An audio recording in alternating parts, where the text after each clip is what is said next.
زبان پر لاتے ہوئے بھی دل کٹ رہا ہے کہ ہمارے دارالعلوم کے گرامی میرے بہت ہی محسن اور مشفق بھائی، جن کے ساتھ میرا 75 سال کا ساتھ رہا ہے، آج وہ اللہ تبارک و تعالیٰ نے ان کے وقت موعود پر انہیں اپنے پاس بلا لیا۔ اس صدمے کے اظہار کے لیے میرے پاس کوئی ذخیرہ نہیں ہے۔ ہم سب کے لیے ایک بہت بڑا صدمہ ہے، ایک عظیم سایہ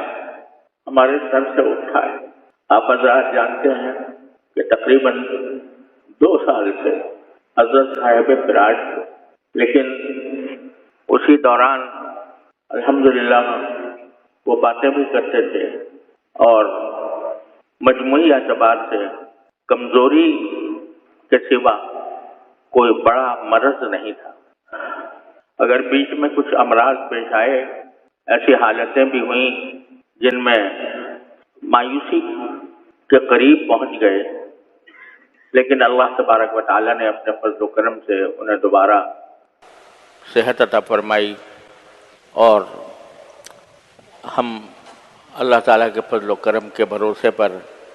ان کی عیادت بھی کرتے رہے، ان سے باتیں بھی ہوتی رہیں، اور اب کچھ عرصے سے ان کی جو رپورٹیں ہیں وہ بھی بہت اچھی آ رہی تھیں۔ ابھی کچھ عرصے پہلے تک ان کے گردے کی تکلیف بڑھ گئی تھی، کریٹینن 5 تک پہنچ گیا تھا، جس پر بعض اوقات ڈائلیسس کرانے کی تاکید کی جاتی ہے، لیکن الحمدللہ آخری رپورٹ جو اب آئی وہ 100% نارمل تھی، اور 1.3 ان کی کریٹینن کی رپورٹ آئی، اور بھی رپورٹیں سب اچھی آ رہی تھیں۔ اور آج انہوں نے باتیں بھی کی، اور مغرب کے بعد پانی بھی مانگا، پانی بھی پیا، اور تمام حالات تقریباً نارمل جیسے تھے۔ صرف اتنی بات ہے کہ کمزوری بے انتہا تھی، جس کی وجہ سے غذا ان کو ناک سے دی جا رہی تھی۔ لیکن اچانک میں عشاء کی نماز کی اذان کے بعد نماز کی تیاری کر رہا تھا کہ اتنے میں مجھے وہاں جو ان کے پاس ان کی تیمارداری کے لیے ماشاءاللہ دن رات اپنے ساتھی لگے ہوئے تھے،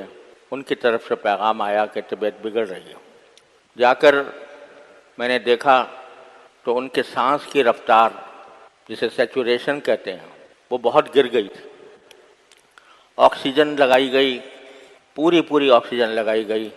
لیکن وہ کسی طرح قابو میں نہیں آ رہی تھی، اور غالب گمان یہ ہے کہ صرف 1 منٹ کا فرق تھا کہ 1 منٹ کے اندر سانس کی رفتار 0 تک پہنچ گئی، اور بظاہر ایسا لگتا ہے کہ شاید دل کا حملہ ہوا، اور اس کے نتیجے میں سانس کی رفتار بھی نیچے چلی گئی۔ تھوڑی دیر تک جو تدبیریں ڈاکٹروں نے بتائی تھیں، ٹیلی فون پر ان سے رابطہ بھی تھا اور آ بھی رہے تھے، اس کے مطابق تدبیریں بھی کی جاتی رہیں، لیکن جب وقت اللہ تعالیٰ کا مقرر کیا ہوا آ جاتا ہے تو کوئی تدبیر انسان کی کام نہیں کرتی۔ ایسا لگا کہ وہ ہم نے جو محسوس کیا کہ جو علامتیں مانیٹر پر آ رہی تھیں، ان کے لحاظ سے ان کا بلڈ پریشر بھی گر گیا تھا، اور سیچوریشن بھی گر کر 0 تک پہنچ گئی تھی۔ لیکن یہ امید بھی تھی، اللہ تعالیٰ سے آس بھی لگائی ہوئی تھی کہ جو ان کے معالج ہیں وہ پہنچنے والے تھے، وہ آ کر ہو سکتا ہے کوئی، انہوں نے ٹیلی فون پر جو تدبیریں بتائی تھیں وہ بھی الحمدللہ کی گئیں، لیکن جب وہ آئے اور آ کر دیکھا تو انہوں نے ہمیں یہ خبر دی کہ اب اللہ تعالیٰ نے ان کو اپنے پاس بلایا۔ انا للہ و انا الیہ راجعون، انا للہ و انا الیہ راجعون، انا للہ و انا الیہ راجعون۔ ایک بندے کے پاس اس کے سوا کوئی راستہ نہیں ہے کہ اللہ جل جلالہ کے فیصلے پر راضی رہے۔ دل میں صدمے کے طوفان بھی ہو، رونا بھی آ رہا ہو، دل بھی بے چین ہو، لیکن لا نقول الا ما یرضی ربنا، جیسے کہ رسول کریم سرور دو عالم صلی اللہ علیہ وسلم نے ارشاد فرمایا، اللہ تعالیٰ کا فیصلہ ہے، برحق ہے، ہر ایک انسان کا ایک وقت مقرر ہے، کوئی اس سے خالی نہیں، اس سے کوئی 1 منٹ پہلے 1 منٹ پیچھے اس کو نہیں کیا جا سکتا۔ اگر کوئی دنیا کی بڑی سے بڑی قربانی کسی انسان کے سانسوں میں، اس کے دل کے دھڑکنوں میں اضافہ کر سکتی تو صحابہ کرام رضی اللہ تعالیٰ عنہم اجمعین رسول کریم صلی اللہ علیہ وسلم کے ایک سانس کے بدلے اپنی ہزاروں زندگیاں نچھاور کر دیتے۔ لیکن جب آپ کا وقت آ چکا تھا، اللہم الرفیق الاعلیٰ آپ نے فرمایا، تو دنیا سے رخصت ہو گئے، اور کوئی بڑی سے بڑی قربانی بھی اللہ تعالیٰ کے اس فیصلے کو روک نہیں سکی۔ آج ہمارے ساتھ ہمارے لحاظ سے اس وقت ہمارے ماحول میں اپنے بزرگی کے اعتبار سے، اپنے علم کے اعتبار سے، اپنے فضل کے اعتبار سے، اپنے کارناموں کے اعتبار سے، اپنی خدمات کے اعتبار سے اس وقت ان سے بڑی شخصیت مجھے کوئی اور نظر نہیں آتی۔ لیکن ہر بڑی شخصیت ایک وقت اس کو جانا ہوتا ہے۔ اللہ تعالیٰ نے الحمدللہ ان کو اس حالت میں اپنے پاس بلایا کہ ان کی الحمدللہ ان کے فیوز، ان کے شاگرد، ان کے علوم، ان کی کتابیں، ان کی تصانیف، ان کے فتاویٰ الحمدللہ ساری دنیا میں فیض پھیلا رہے ہیں۔ اس لیے جو ہرگز نہ داں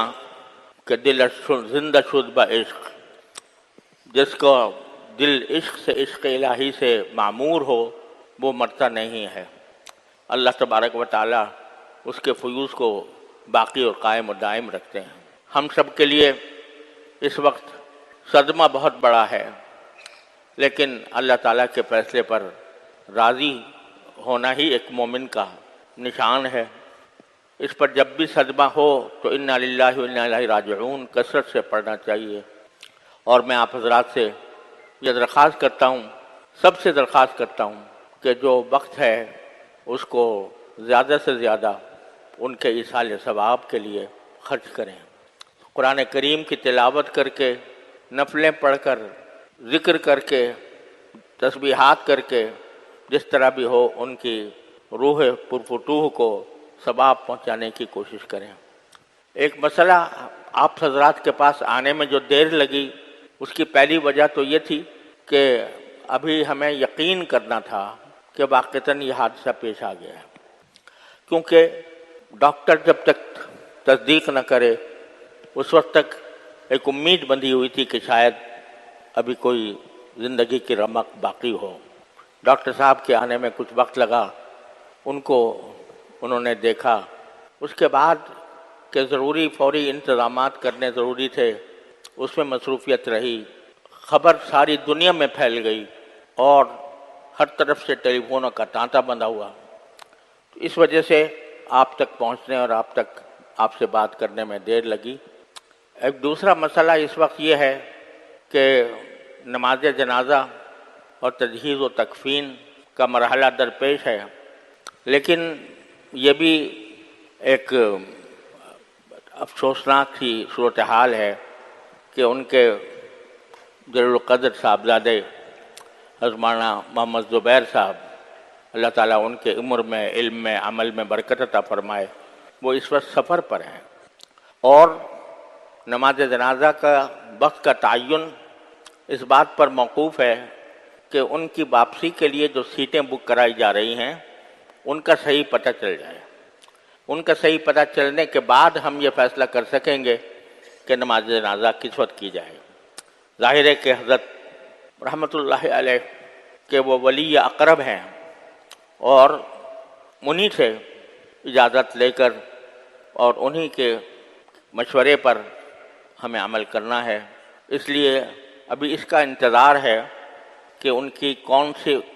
پرواز سے ان کی سیٹ ہوتی ہے۔ جب وہ صورتحال واضح ہو جائے گی تو انشاءاللہ ہم اعلان کریں گے کہ نماز جنازہ کب ہوگی،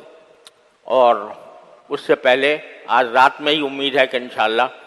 صورتحال واضح ہو جائے گی تو ہم رات ہی میں بھی اعلان کرنے کی کوشش کریں گے، ورنہ زیادہ سے زیادہ صبح فجر میں اعلان ہو جائے گا۔ اس وقت تک آپ حضرات پرسکون رہیں اور اللہ تعالیٰ سے لو لگائیں، اللہ تبارک و تعالیٰ سے ان کی مغفرت کی، ان کے درجات کی بلندی کی دعائیں کریں، اور جتنا ہو سکے انہیں ایصال ثواب کرنے کی کوشش کریں۔ بس یہ چند کلمات تھے جو مجھے آپ حضرات سے اس وقت کہنے تھے۔ اللہ تبارک و تعالیٰ اپنے فضل و کرم سے ہمیں اس عظیم صدمے کو سہارنے کی توفیق عطا فرمائے، اور اللہ تعالیٰ ہمارے ملت پر، ہماری قوم پر، ہمارے ملک پر، ہمارے دارالعلوم پر